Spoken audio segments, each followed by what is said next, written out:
Oke, hai Zi, lama nggak ngobrol nih. Hai, Kita ya halo, kabar? ya kita sharing-sharing lagi ya Zi ya gitu. Aku pengen berbagi nih gitu. Aku pengen lihat sudut pandang dari sudut pandangmu nih karena ada banyak dari teman-teman yang pengen minta tips dan trik, tapi aku juga pengen sharing-sharing ya, belajar-belajar juga gitu. Aku pengen kita pada kesempatan ini sharing aja tentang kerja kantoran versus kerja lapangan kayak gitu. Kita mungkin akan ngobrol tentang tantangan orang yang biasa kerja kantoran terus tiba-tiba jadi ke lapangan itu gimana sih? Mungkin kamu juga udah ngalamin kan, aku juga ngalamin gitu. Atau sebaliknya, yang udah kebiasa kerja lapangan tiba-tiba pengen kantoran. Tantangannya apa sih? Kemudian mungkin kalau ada nanti tips dari kamu deh atau nanti kita sharing aja tips biar sukses di keduanya itu kayak gimana gitu ya. Oke? Oh, boleh, Pak. Nah, mungkin kan Oke. berdasarkan pengalamanmu nih gitu. Gimana sih Mm-mm. tantangannya kalau orang kerja kantoran, udah biasa kantoran di ruangan lebih banyak di ruangan gitu ya. Tiba-tiba langsung kerja lapangan gitu. Apa sih tantangannya sih menurutmu sih? Oke, yang pertama, Hmm, sebelumnya kan saya sudah pernah info ya, hmm, kalau saya ini adalah back office hmm, finance 10 hmm, tahun ya. hmm. Oh, 10 tahun, Artinya oke. 10.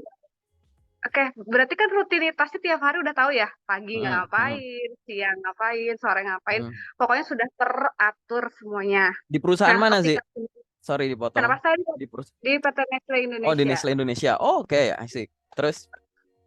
Nah, ketika kerja di kantoran itu rutinitasnya udah bener pasti ya. Pagi bisa ngerjain report, siang kita balas email, sorenya kita bikin report lagi untuk besoknya gitu. Jadi udah jelas banget. Nah, ketika saya pindah ke lapangan di tahun 2022 di April, Hmm, 2021 apa 2022 ya? 2021 deh kalau nggak salah. hmm, Nah, hmm. itu pindah ke sales dan sales Oh, pun itu langsung ke pet food oke. yang memang nggak ada basically tahu tentang makanan anjing kucing seperti apa. Oke. Itu benar-benar hal yang baru. Ketika pindah dikasih job desk, pas dikasih untuk rutinitasnya ini ya, line manager saya bilang seperti itu, yang dipikiran pertama kali, ngapain ya, mesti Hmm, ngapain ya gitu, hmm, hmm, nggak tahu sama sekali. Akhirnya lebih banyak tanya sama senior, ngapain aja sih, yang artinya namanya visit itu apa ya, ngapain ya, Oh. kita harus visit Hmm, itu dari mana ya, itu kan benar-benar basic, nggak tahu sama sekali ya, kita hmm, visit asal visit aja atau gimana gitu kan, yang hmm, di benak pikiran waktu itu seperti itu gitu. hmm. Terus ketika tanya LE, landing estimate, Oh. ya itu juga Hmm. hal baru kan di Mm-mm. dunia saya gitu, karena sebelumnya finance nggak ada yang namanya LE gitu, landing estimate. Ketika ditanya LE, apaan LE? Ngapain LE? Bikin apaan itu gitu kan? Jadi benar-benar hal yang baru banget. Itu yang benar-benar 1 bulan pertama itu bener-bener tanya-tanya sama yang namanya senior, banyak nanya sama line manager, banyak nanya sama sales divisi lain. Mesti ngapain sih? Itu bener-bener itu kan 180 derajat ya, dari depan laptop kita langsung ke lapangan yang jarang bawa laptop, Oke. ya kan? Hmm, Ketika dikasih tahu, oke, untuk visit kriterianya ini. Untuk Pareto ini. Untuk LS seperti ini. Oke, lu buka ini. Oh, ternyata kayak gini ya. Oke. Itu bener-bener yang sebulan pertama bikin stres. Dibilang bikin stres, ya bikin stres. ya. Pertama, 2 bulan pertama itu bikin stres. Apalagi udah akhir bulan, itu pasti Hmm, dikejar yang namanya angka. Kapan oke. capai Hmm, LE-nya? Kapan mau hmm, capai LE-nya? Itu yang hmm, bikin, oke, mungkin dari kerja back office ke lapangan, dari yang namanya nggak ngejar angka, jadi ngejar angka. Kan biasanya kita hmm, nerima angka ya, kalau finance ya. hmm, Ini support, oke gitu. hmm. Ngebalancein, oke. Tapi ketika di lapangan, kita harus cari angka. Itu. Gimana Oke. caranya juga sama customer. Dan Hmm, customer ternyata macam, super macam-macam. Itu sih. oke. Menarik ya. Ada beberapa poin nih yang bisa kita simpulin dulu ya gitu. Bahwa bahkan dari yang sudah di ruangan 10 tahun itu pun masih nggak familiar dengan istilah-istilah di lapangan. Kalau kita baru Betul. terjun gitu ya, gitu baru tahu lo ini apa gitu. Berarti kan Betul. istilah itu mungkin istilah-istilah itu nggak pernah digunakan atau nggak beredar gitu ya di ruangan ya gitu ya. Iya, Ya kan, betul, betul. nggak ada di situ. Terus tadi ada poin juga di mana yang tadinya di depan laptop jadi di depan orang gitu. Nah, ini kan Betul. tantangan juga ya, kayak gitu. Lalu tadi juga nyebut ada sales, ada angka, ada target. Nah, menurut diri sendiri gitu, sebenarnya angka itu kan adalah hal yang udah dibayangkan, hal yang dibayangkan kayak menakutkan gitu bagi orang yang ada di ruangan. Terus Iya, mau masuk ke betul. lapangan kayak angka tuh begini gitu. Padahal kan angka tuh sebenarnya kan target ya. Nah, menurut diri sendiri gitu, sebenarnya tuh waktu ada di lapangan itu kan ada target angka. Tapi emang orang yang di back office itu nggak ada target. Menurutmu gimana? Ada target nggak yang yang di ruangan? Oke, untuk di ruangan lebih ke gini ya, kalau untuk pribadi saya nih, waktu Mm, ketika di back office, di finance, itu mm, untuk angka, kita nggak mengejar angka harus landing estimate seperti apa. Karena kan kalau namanya finance, kita harus balance ya, harus mm, closing. Nah, closing pun kayak misalnya kita bikin jurnal voucher, angka ini mm, dari mana nih? Kita cari dari divisi ini, oh, oke, udah ketemu, kita tinggal kelas. mm. Lebih it as simple ya gitu. Oke. Tapi kalau misalnya kita di lapangan kan cari angka berarti otomatis kita gimana caranya merayu customer untuk belanja, untuk order lah sama kita Mm, gitu mm, kan. Itu kayak mm. bener-bener roller coaster Oke. yang bener-bener oke gitu, dikejar yang apalagi mau akhir bulan yang Mm, ayo mm, dong, ayo dong, ayo dong seperti mm, itu mm. gitu. Jadi Oke. lebih mungkin lebih lebih kalau tingkatan mungkin kalau tingkatan orang yang belum pernah terjun sama sekali itu Mm, dibilang bikin stres banget ya, stres banget. mm, Karena mm, kita dikejar, dikejar waktu, dikejar, jadi nggak ada waktu bisa yang namanya nyantai mm, gitu mm, kalau di lapangan gitu. mm, Karena kita mm, gimana pun juga harus engage sama si customer. Karena mm, kalau kita nggak engage itu susah ternyata gitu kan. mm. Kayak gitu sih. Oh, oke. Jadi mungkin ada target sama di back office ada targetnya, di lapangan ada targetnya, cuman pasti akan ada challenging kalau ada shifting kayak gitu ya. Nah, Iya, ngomong-ngomong soal tadi kamu nyinggung tentang waktu gitu, ada waktu yang harus dialokasikan. Menurutmu waktu jadi back office itu ada nggak sih waktu di luar jam kerja yang memang kamu harus melakukan kegiatan-kegiatan administratif atau back office itu? Kemudian kalau untuk yang di lapangan, apakah ada waktu-waktu di luar jam kerja yang akhirnya kamu gunakan untuk mungkin tetap memaintain customer-customer tadi atau ngejar target atau gimana gitu? Ada juga nggak? oke, kalau untuk di back office, untuk case tertentu aja ya. Kalau Mm, ketika mm, kita harus buka laptop atau kita harus apa ya namanya ngerjain sesuatu. Karena eh, mm, pada dasarnya kalau back office kan Sabtu Minggu libur ya. Sabtu Minggu mm. libur itu sedikit lah kalau bisa diganggu kerjaan tuh sedikit gitu. Oke. Karena kita berhubungan sama orang yang back office lagi kan, gitu. Otomatis jamnya sesuai gitu, jam kerja sesuai Mm, dengan yang udah ada gitu kan. Kalaupun di mm, luar jam kerja pun pasti mereka bakal yang bisa nggak dihubungin Sabtu mm, pagi atau Minggu mm, atau apa, tapi itu mm, jarang sekali ya. mm, Cuman mm, kalau untuk di sales mm, ini karena saya di pet food, di mm, pet shop gitu, mm, otomatis untuk pet shop sendiri itu kan kadang ada kegiatan event yang di mana minggu acaranya, kadang mm. di luar jam kerja gitu, kadang bisa Sabtu Minggu gitu. Jadi memang dibilang kalau untuk sales jam di luar jam kerjanya lebih banyak dibandingin di back Hmm, office oke. gitu. Ngomongin dari jam kerjanya lebih banyak terkait dengan alokasi waktu dan energi yang kamu keluarkan nih gitu. Kira-kira ada berasa yang lebih oke kalau di office tenagaku cuma keluar segini, kalau di lapangan malah jadi keluar banyak gitu atau gimana menurutmu atau sama aja dari sisi tenaga? Kalau dari sisi tenaga secara jujur ya, Hmm, mungkin lebih di lapangan karena kita tiap hari harus visit. Otomatis itu kan kita benar-benar di luar kantor ya.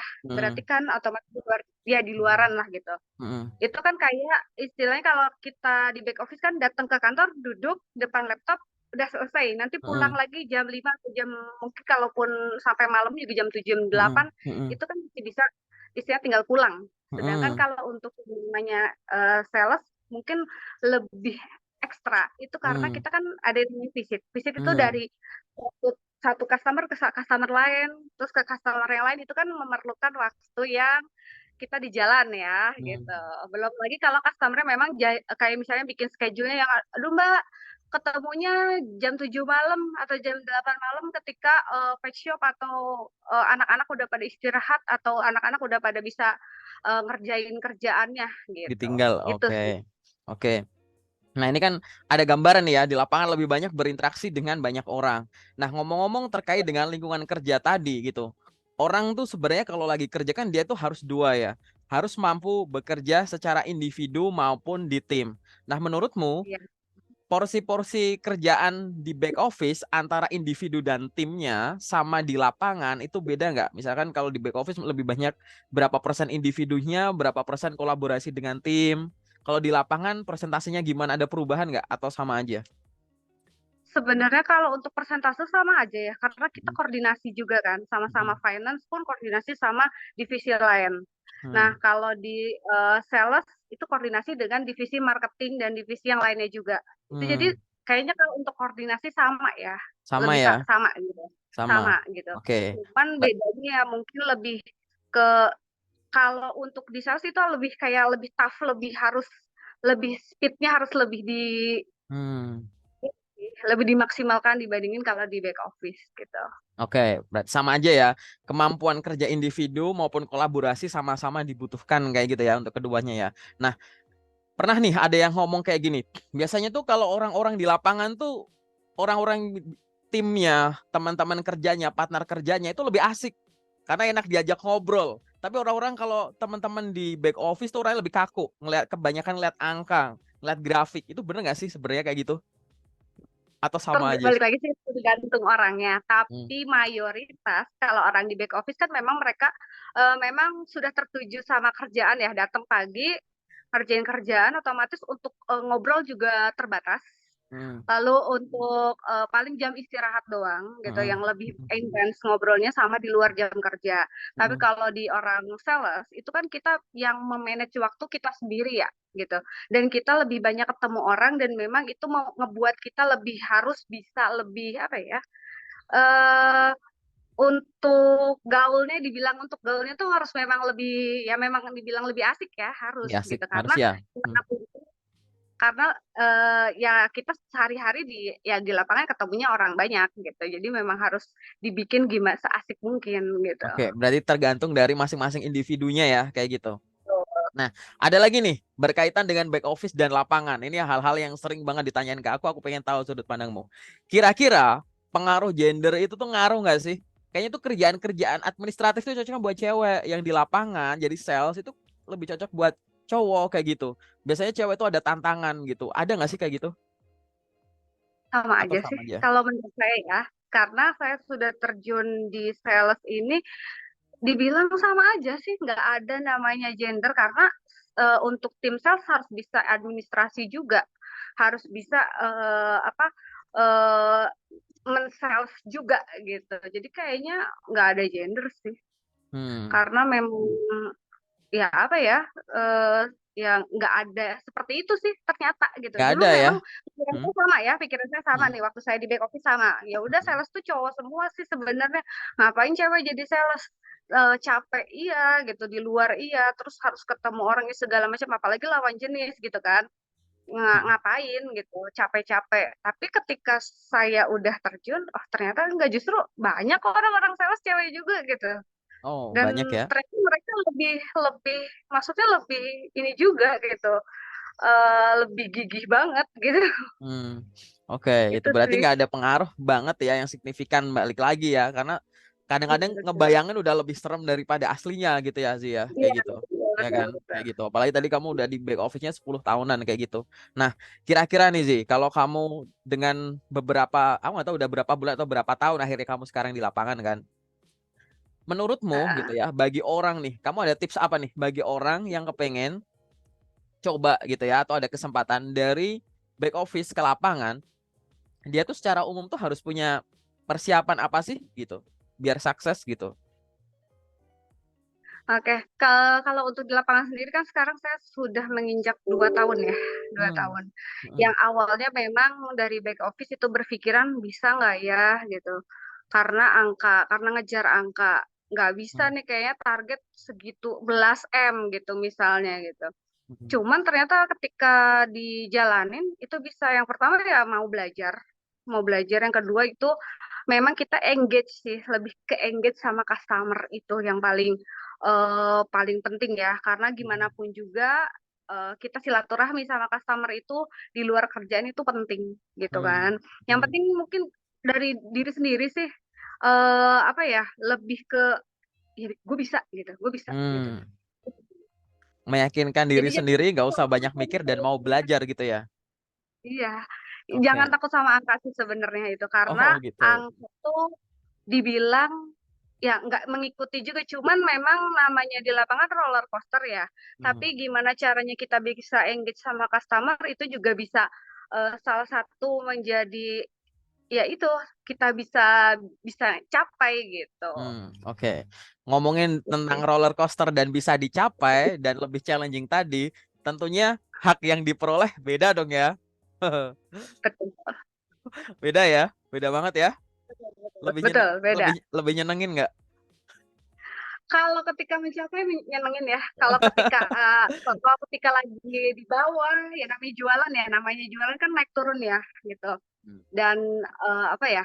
Kalau ketika lagi di bawah ya kita harus bisa nerimain ya pasti yang namanya Hmm. line manager, Hmm. namanya atas itu pasti bakal Hmm. namanya ya bukan marahin sih lebih ke kok nggak bisa sih kamu ini kenapa gapnya dari mana sih pasti lebih jadi bulan-bulanan iya itu pasti tapi kan ada reasonnya apapun itu pasti ada reasonnya gitu.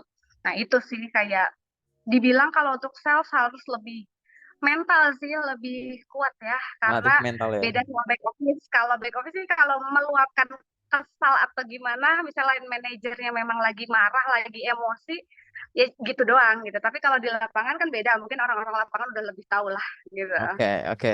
Menarik ya. Nah, kita sekarang geser dulu nih.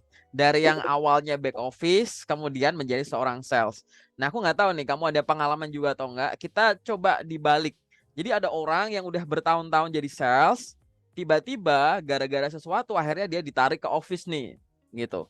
Nah, kira-kira kalau untuk hal-hal semacam ini, gitu, tantangannya apa aja sih orang yang mungkin tadi ya kita bisa mention aja beberapa yang tadinya orang itu jarang megang laptop dan lain-lain tiba-tiba harus duduk megang laptop, yang tadinya ketemu banyak orang tiba-tiba harus melototin data, yang tadinya dinamis ke sana ke sini sekarang harus diem aja di bangku situ atau muter-muter cuma di pindah-pindah lantai doang gitu. Menurutmu kira-kira tantangannya apa nih kalau dibalik nih, orang lapangan Ya balik ke pertama office? memang harus adaptasi itu sih ya yang paling sulit yang paling harus pertama dilakuin ya adaptasi karena kan aktivitas yang tadinya di lapangan yang bisa kemana aja fleksibel lah ya lebih ke fleksibel lah ya dan Hmm. harus sesuai dengan kayak eh, ya di depan laptop di office terus nggak bisa keluar itu pasti untuk awal-awal bakal untuk adaptasinya ya lebih ya susah ya pasti ya karena udah habitnya di lapangan seperti itu. Cuman balik lagi ke individunya dia mau tetap stay Hmm. atau mau belajar atau dia memang nyerah itu aja sih. Karena Oke. kalau mayoritas teman-teman saya yang dari lapangan ke HO Mm-mm. atau ke office itu kebanyakan untuk adaptasinya lebih lebih ya lebih sama sih kayak kita dari back office keluar ya. Itu sih. Mhm. Cuma balik Oke. lagi sama individunya, ada yang bertahan atau ada yang memang oh ini bukan passion gue langsung resign, ada juga. Oh, I see gitu. Nah, ini bener juga nih. Ada yang orang-orang ini menarik ya untuk topik ini karena aku juga ada pertanyaan sendiri juga ya.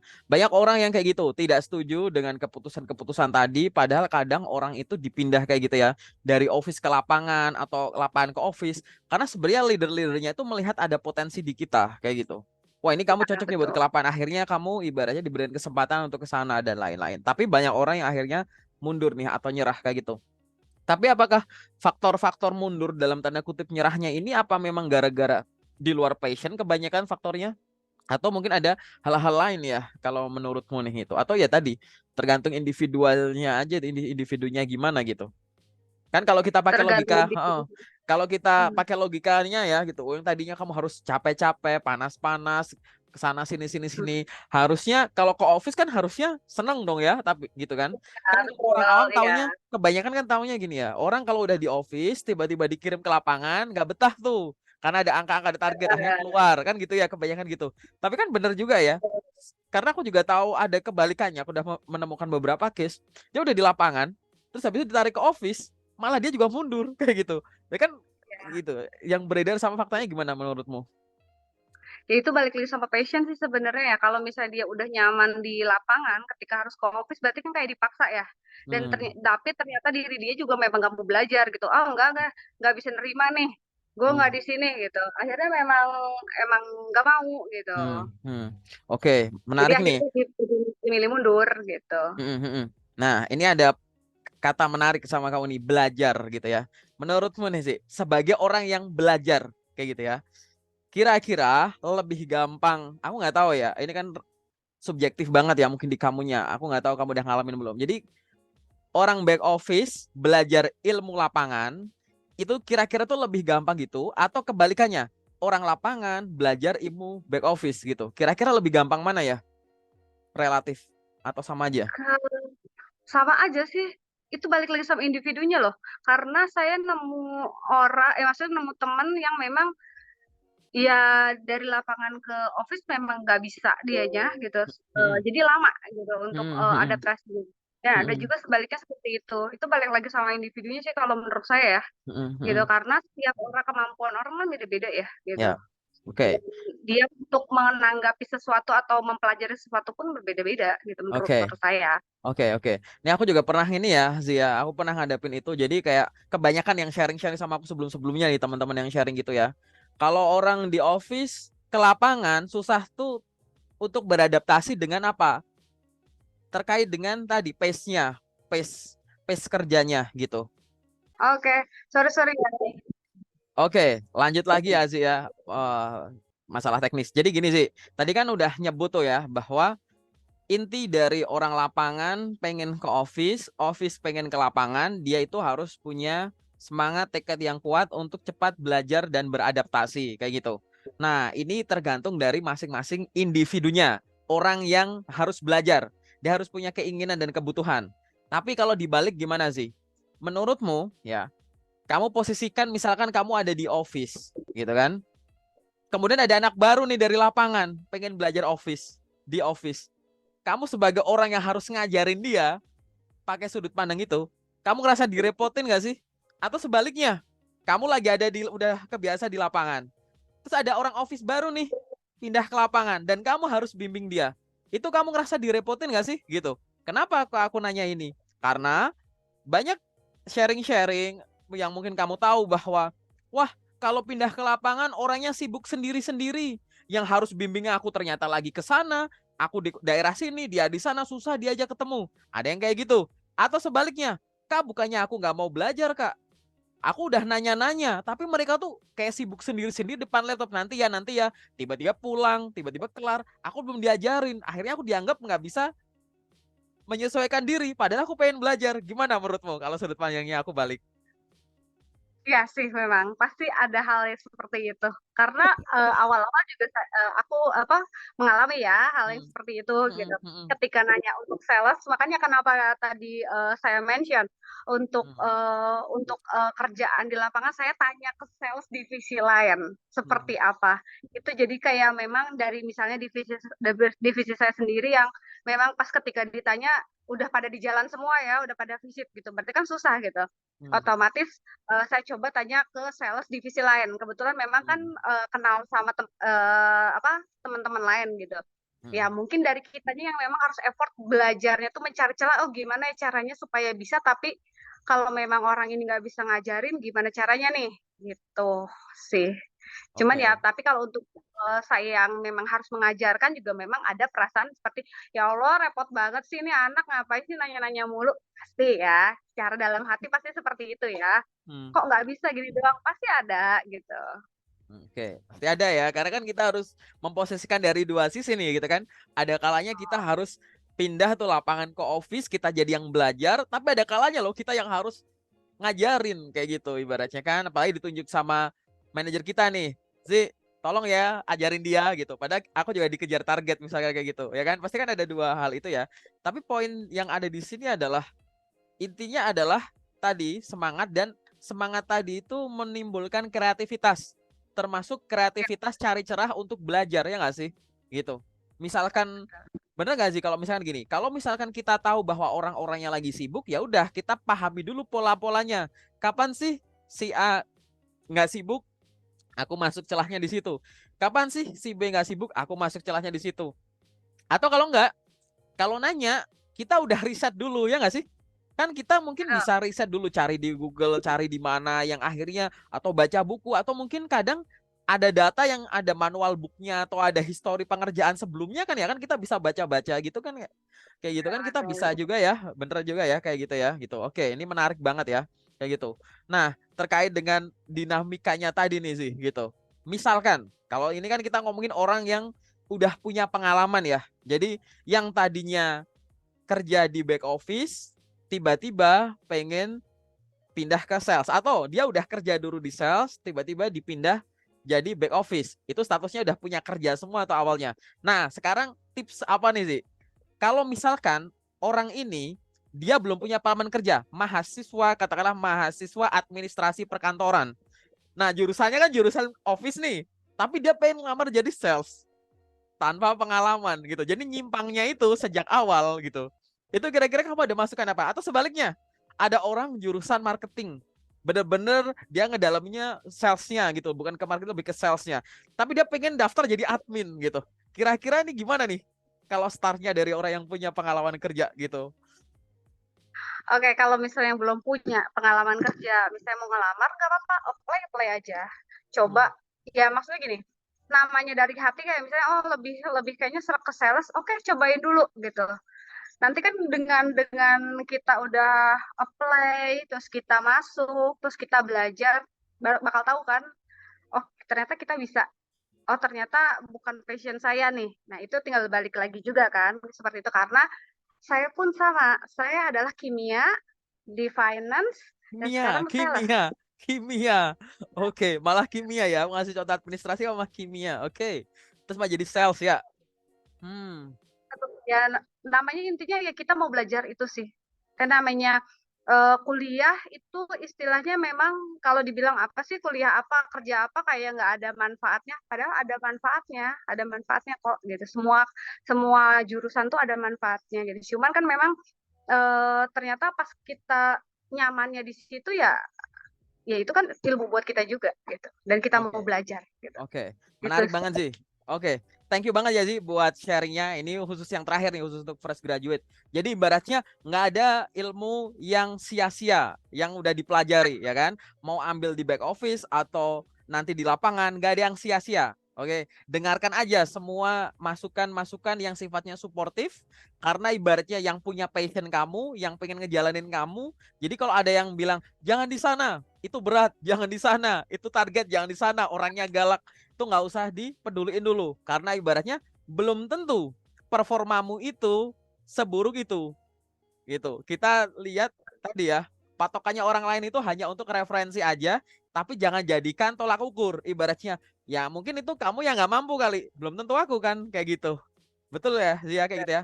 Oke, thank you ya Zi buat sharingnya di waktu makan siang hari ini kayak gitu. Nanti jangan nolak ya kalau aku ada sharing-sharing lagi untuk bahas topik yang lain, karena banyak banget nih yang pengen tanya-tanya, tapi lagi aku himpun dulu nih gitu. Oke.